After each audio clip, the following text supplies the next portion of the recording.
Hey there, Danny here. Welcome to my ramblings. Tonight I would like to talk to you about lying. And I'm not talking about other people lying to you. I'm talking about you lying to yourself. And I'm not talking the way that cheaters do it or anything else. I'm talking about when you're in a toxic situation, family, friends, significant other, whatever. There are tons of red flags, and there are many times where you will know that they're full of shit. But they don't. You just don't want to cause the fight, so you just kind of swallow it down and let it go. You're in denial. You're lying to yourself. And the more you lie to yourself, I think that the reason we do it is because we're allowing fear of other things to keep us trapped. And if we saw the truth and acknowledged the truth to ourselves, I think that we'd have to face that fear. So I think we lie to ourselves and stay in denial when we're in a situation that we shouldn't be in, because we have too many other fears. So, like, say that you're living with a relative because you're between places, or you went through a divorce or a breakup, or you lost your house, or it really doesn't matter what it is, but you're staying with a family member, and in that family member's home, say that it's very toxic, that they're very judgmental of you, they're not nice or polite about anything. You may decide that you don't want to see the reality of it. You may be lying to yourself because you don't know what you're going to do if you didn't have this place to stay. Well, I'm going to tell you that when you don't have that place to stay, you're going to have a clear mind, so you're going to be able to figure it out. As long as you keep lying to yourself and staying in denial, you're going to stay trapped with that fear. So you have to face that fear, so you don't lie to yourself or stay in denial. I know that I spent decades in denial about a lot of things. Like, I've talked about the second ex-husband, and we've been in, I spent a lot of time in denial with that. There were times where I suspected that he was lying. There were times that I suspected that he was cheating. But the way that it played out, I had no idea. Because the only time we were apart was when we were at work. So in my mind, I thought, who the hell's having sex at work and why? I love my coworkers. Hell, a lot of my friends are people I used to work with, but never enough to have sex with them at work. That's just, I don't know, that's just weird to me. Maybe it's not to you, but it is to me. So I spent time in denial. When I would call him on a lie that he would tell me, because the lie wasn't believable. I mean, a 2-year-old could have knew that he was lying, and a 2-year-old probably would have argued with him and everything else. But I had this firm belief that you pick your battles, and I didn't want to fight with him. I didn't care. Whatever. I thought maybe it was just in my head. I caused myself a whole lot of pain.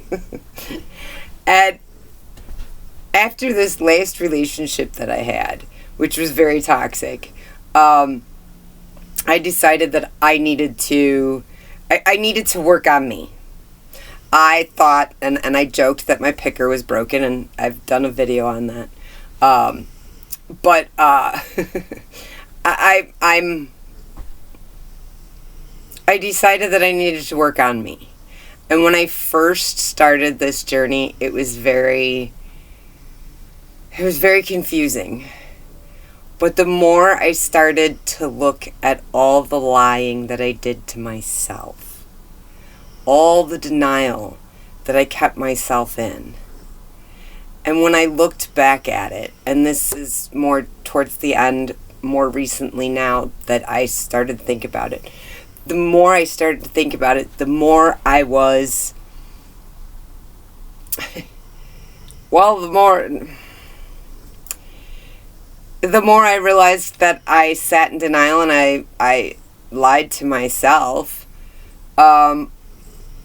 because I was terrified of trying to make it on my own. I had spent how many years? I mean, my second ex-husband, we were together 16, 17 years. I mean, it's a lot of time. And back then I thought, God, I've wasted my late 20s and most of my 30s, and all I'm thinking is, oh my God. And so I just lied to myself. They tell you all the time that marriages have problems and whatever else, so you chalk it up to other things. And I think they do us a disservice by telling us these things, by us listening to these things. I think we really need, and we're not really taught how to stay in understanding of our intuition. And when I was younger, my intuition was pretty good, and I was very good about it. Myron, enough, lay down. And I actually had really good intuition when I was younger, but I was then conditioned that it wasn't. Basically, I was told that I was silly for having an intuition. And as time progressed, I just left it off to the side. When I started on this journey to loving myself and finding my true authentic self, I, at that point, realized that the part that was missing from me was my intuition. And I needed to figure out how to bring that back.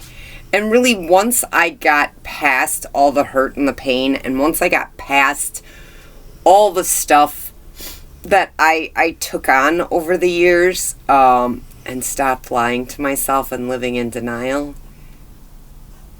it came back.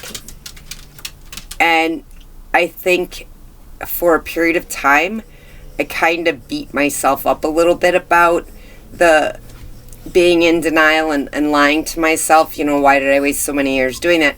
Well, now that I look back at it, and I love myself, and I found my true authentic self, I'm realizing that, truthfully, I don't think that I was dumb, and I'm not angry or disappointed in myself. The truth is, every crappy experience I've been through is exactly why I can see. It's exactly why I can see when I start meeting new people, whether they're crappy or not, right from the beginning.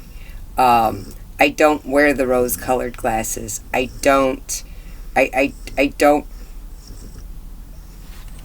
lie to myself anymore. And if my mind starts to wander down a road that I know is not a good road, I will bring myself back and remind myself that no, I've worked too hard to get to loving myself and my true authentic self, that I'm not going back for nobody or anything. From here on out, it's me. And I want you to get to this point too, because the truth is, any anger, any frustrations that you have, they're not gonna all go away when you love yourself and you find your true authentic self. You're always going to be a work in progress. But you're able to, they don't wreck your day. They don't send you down a rabbit hole. And you can go for a long period of time without anything sending you down the rabbit hole. But there's going to be something that does send you down the rabbit hole. When you head down that rabbit hole, I don't want you to beat yourself up. I don't want you to try to figure out why you fell down that rabbit hole. I want you to look at the people around you. Somebody you're talking to, somebody you're interacting with, family, friend, coworker, significant other, whatever it is, somebody in your energy. You love yourself, you're at your true authentic self, you're growing, you know how much you've grown. You are going to get sucked down the rabbit hole if you socialize and you talk with people whose energy level is lower. They're going to suck the energy out of you. And even if you think you can keep yourself above it, it's going to suck you in. But don't be upset that you got sucked down the rabbit hole. You're learning. And as you learn, you do better when you know better. Just like Maya Angelou said. So don't beat yourself up from going down that rabbit hole.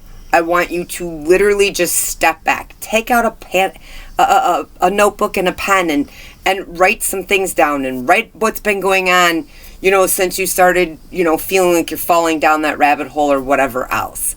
And I know that my writing is very, very important to my sanity.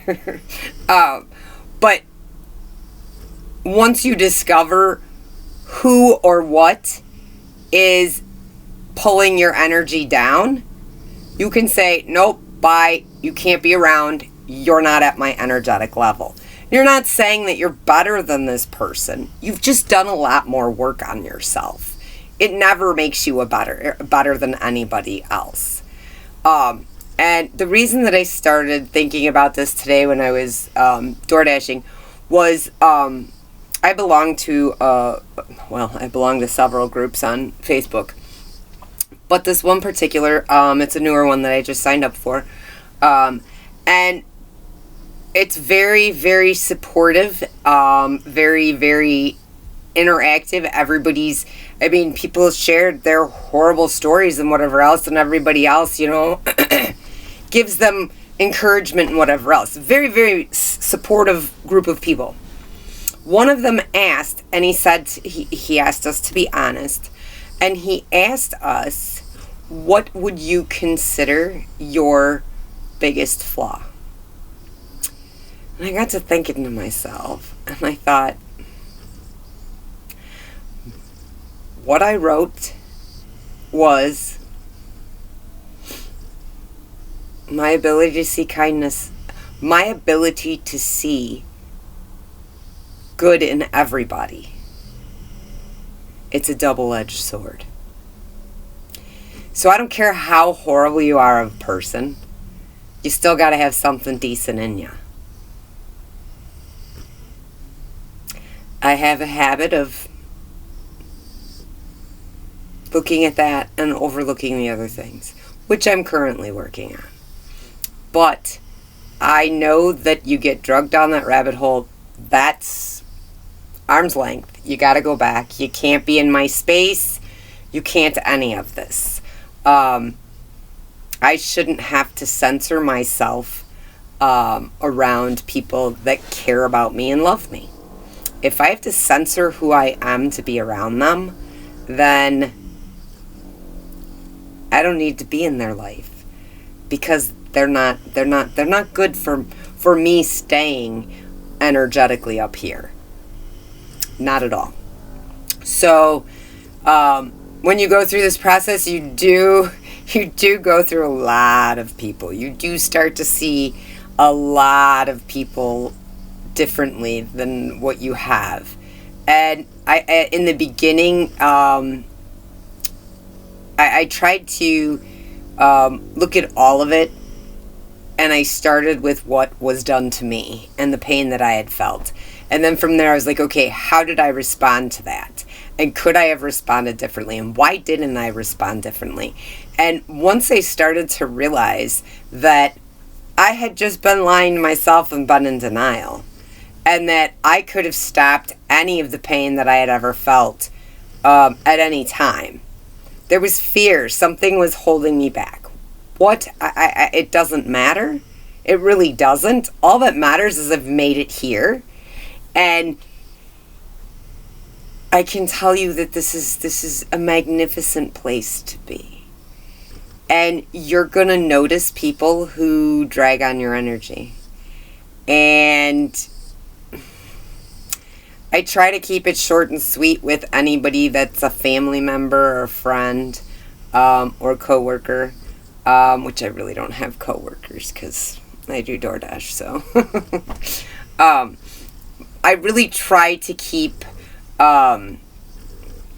interactions to simple talk. Simple things. I don't share like a lot of my private information or what's going on in my life or anything like that with somebody that is not energetically at my level. Mainly because I don't want to get sucked down that rabbit hole. And so you gotta get past lying to yourself and living in denial. And the truth is once you do, and you look back over it, you're going to realize that everything you went through, fear kept you there. Which is essentially why when I started this channel, we were going to discuss fear and change. And I can tell you now, living in an RV now, I can tell you now that 3 months is the max I can stay anywhere, because after the 3 months mark, I'm like itching to leave and go someplace else and see some new stuff and meet new people. When I first started on this journey RVing last year, I went back to Wisconsin. Was the first place that I stayed for an extended period of time. And 3 months is the max because I stayed there longer than I should have too. But when you do DoorDash, you're in and out of the same restaurants all the time. So people get to know you pretty quickly. And I'm in a big city here in Phoenix, Arizona. And people are pretty polite here, but I think that when you go back to like the Midwest and Oklahoma and all that stuff over there, people there are a little bit more friendly. You get to know them a little bit easier. Now that could just be because they're small towns and maybe they're used to seeing the same people and I'm just not the same people. So I don't know. Maybe that's what it is. But the point is I get to go and meet new people. And then when I go back to these areas, when I got back, I left here in, I think it was the end of June, beginning of July. I left here and went back to Wisconsin for my aunt's funeral. And then I stayed there until the middle of October, and then I went to Oklahoma. And when I left here, I didn't say anything to anybody. I mean, my kids and my friends. But the people at the restaurants, I really didn't say anything because I didn't want to sound like I was bragging or anything or whatever. So when I came back in December, and I came to these restaurants that I hadn't been in since June, hugs were everywhere around. The minute they saw me, they were like, "Oh my God, we thought you stopped doing DoorDash. Oh my God, we're so glad to see you again." And it was hugs from everybody. It was the greatest thing in the world. So I'm looking forward to going back to Oklahoma and Wisconsin. So hopefully I'll be able to see some of those people too. The biggest one, I mean, a lot of your fast food places and stuff have big turnover. So you're not really going to see, you're not really going to know those people, and they may not be there for very long. But I'm very excited. I will be leaving here the end of this month for California. I will be in California for a little while, helping my best girl out. Can't wait to have her daughter Tegan lives with her. I think she's 18 now. Beautiful girl. but she's stuck in the middle of nowhere. So I'm kind of looking forward and hoping that she's going to want to come chill out in the RV with me. We'll lay in the bed with the dogs and watch some chick flicks and eat candy and just lay back and enjoy life. And then from there, I'll come back here for my future daughter-in-law's graduation ceremony or graduation party. And then I'm on to Oklahoma. And I will be in Oklahoma until probably sometime in July. And then I will be going, excuse me, I will be going to Wisconsin. August, well, I'm hoping. I haven't seen when our family reunion is yet, but it's usually in August. Sometimes they do it in June, but I think they gave that up because the mosquitoes were too bad. Anyways, so I plan on being back there for my family reunion, which I go to every year. Didn't during the pandemic. Didn't get to go see my dad and mom too either during pandemic, which really sucked. And I got a camping weekend with people from high school way back when. 6 of us girls are gonna be hanging out in the RV for a weekend and going down the river and having an enjoyable time. And then I'll go back to Oklahoma. My birthday's in September, so I'm not sure. I'm thinking about making it back to Oklahoma before my birthday. So then that way I can spend time with Dad and Mom too at that time, because it's been years since I've been with those guys on my birthday. And then I will stay there until after Thanksgiving because of Thanksgiving and Dad's birthday. And then I'll come back out here because I do Christmas with my kids. Every year we do Christmas. My son does Thanksgiving, and when I couldn't go because of the pandemic, I went to my son's for Thanksgiving, which was wonderful. It was great hanging out there and enjoying their company and everything else. But my dad and mom too aren't getting any younger, and I'm blessed that I still have them, and I'm going to spend as much time with them as I can.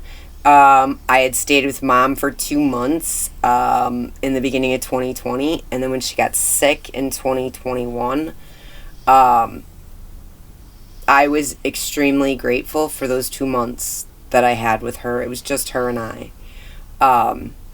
And I can tell you that was the catalyst for me to just say, screw this, rents are getting high. I'm hitting the road. I'm going to visit family and friends. My aunts and uncles are not getting any younger. None of us are. So I want to have these good memories with them, so when that time comes, I will feel like I didn't just not see them since I was little. You know what I'm saying? Since I was young. Because life gets hectic, and we go off and we have kids and live our life and everything else, and you don't always get together with your family and friends, and especially if you move away. I don't live close. Most of my family is in northern Illinois or southern Wisconsin. And then if you really want to get technical, I've got relatives up in northern Minnesota on the Indian Reservation up there. So I just want to spend time with the people that I love, so when something does happen, it'll make it a little easier for me. That was something that I learned with Mom getting sick and passing. So I hope you're having fun with the challenge. I'll have another challenge for you. I was going to do a video last night, but I got home late. It was busy out, and I'm like, oh, what the hell? Let's just stay out and see what we can make. So I got really busy, and I stayed out until late. And then when I got home, I was just tired and decided, you know what? Forget it. I'm not gonna push myself. I'm gonna feed the dogs, take them out. We're gonna go to bed. I'll make the video tonight. And then today came, and I ended up staying out late again, which is fine. It was kind of peaceful because there's not a lot of cars on the road. Once all the restaurants that are open go to drive-through only, I'm done. I hate sitting in the drive-through waiting for food. I know it's easy; you don't have to get out of your car, but I have my back seat set up with cup holders that I put in the floorboard behind the driver's seat, and I've got my pizza bags back there, and I've got my cooler bags back there, and all my other stuff is back there. So when I come out of a restaurant with food or drinks go in the cup holders that I've got, and then the food goes in the bags right away, and then I get in the car. Well, if I'm in the drive-thru, I'm not going to move all of that up to the front seat. So if I'm in the drive-thru, I have to leave it sit there or sit in my lap and pull ahead and then get out of my car and do it. So it's just a pain in the butt for me. So I don't, when it starts to go, everybody's just drive-thru, I'm done. And I don't mind getting out and walking into the restaurants. I mean, come on. You're in your car all day. Got to get some sort of exercise, right? So that's just the things that I want to talk to you tonight about, was the lying to yourself and the denial. I lived lying to myself and in denial for a long time with a lot of people. At any time I could have pulled the trigger and decided that I wasn't going to stay in denial. I wasn't going to stay lying to myself. I used to joke with my mother that God can direct me on whatever path he has for me, but sometimes I kind of wander off and do my own thing, and he's got to literally smack me upside the head to bring me back to, hey, wait, slow down, you're off track, come back this way. So I had issues with my brakes last week, and anyways, I think we got it fixed. Anyways, I just wanted to touch base and let you know that at any time you want to get out of that, you're staying stuck because of fear. And fear is nothing more than being afraid of the unknown. Once you step outside of that fear, now you know it, so it's not fear anymore. So whenever you're ready to step out of that denial and that lying to yourself and get away and energetically level up to loving yourself and becoming your true authentic self, you can do it. And if you are afraid, or you need a cheerleader, or you need somebody to run scenarios with you of worst case scenario, best case scenario, whatever, I'm real good at all that stuff. I'm more than willing to sit and talk with you about it. Again, I'm going to reiterate to you that I'm not charging fees. And the reason that I'm not is because I did grow up in low-income housing. And every time you see people who have anything motivational or anything like that, they want to charge. And there's a lot of people that can't afford it, but really desperately want it. And they search for a way to find it without having to pay because they don't have the means. I don't want you to feel that way with me. I want you to feel that if you are at a crossroads and you need some help, I'm here. And if you're in a situation where you're afraid or whatever and you need resources, I am going to tell you right now, I am an expert researcher. Straight A student,